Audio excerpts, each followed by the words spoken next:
আপুনি বাৰু জানেনে যে মৌমাখি পৃথিৱীৰ কাৰণে অত্যন্ত দৰকাৰী। যদি মৌমাখি নোহোৱা হৈ যায় তেনেহ'লে পৃথিৱীৰ পৰিস্থিতিতন্ত্ৰ লগে লগে ধ্বংস হৈ যাব। মৌমাখিয়ে পৃথিৱীৰ প্ৰায় 75%তকৈও অধিক ফল আৰু ফুলৰ পলিনেটৰ হিচাপে কাম কৰে। অৰ্থাৎ মৌমাখিয়ে যেতিয়া ফুলৰ পৰা ৰস শুহে তেতিয়া মৌমাখিৰ গাত ফুলৰ পলেন অৰ্থাৎ ফুলৰ পৰাগৰেণু লাগি যায়। আৰু যেতিয়া মৌমাখিটোৱে বেলেগ এটা ফুললৈ মৌ শুহিবলৈ যায় তেতিয়া ফুলৰ পৰাগ সংযোগ হয়, যাৰ ফলত ফল আৰু বীজৰ উৎপন্ন হয়। আমাৰ জীৱনৰ দৈনিক খাদ্যৰ অধিকাংশই মৌমাখিৰ পৰাগ সংযোগৰ ফলতেই উৎপন্ন হয়। আমি মানুহ বা বেছিভাগ জীৱ-জন্তুৱে আমি খাদ্যৰ সোৱাদ জিভাৰে লওঁ।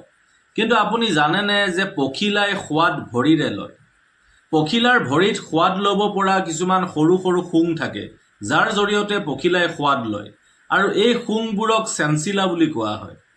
পখিলাই কণী পাৰিবৰ বাবে যিটো ফুলৰ ওপৰত বা ফুলৰ পাতৰ ওপৰত বহে, সেই ফুলটো বা ফুলৰ পাতটো নিজৰ ভৰিৰে সোৱাদ লয়, যাতে কণী পাৰিবলৈ উপযোগী হয়। আৰু কণী ফুটাৰ পাছত যেতিয়া পখিলাৰ পোৱালিবোৰ ওলাব তেতিয়া পখিলাৰ পোৱালিবোৰে যাতে সেই পাত বা ফুলবোৰ খাব পাৰে। গতিকে আগতেই পখিলাই নিজৰ ভৰিৰে সোৱাদ লৈ লয়। কি আচৰিত কথা ভাবক।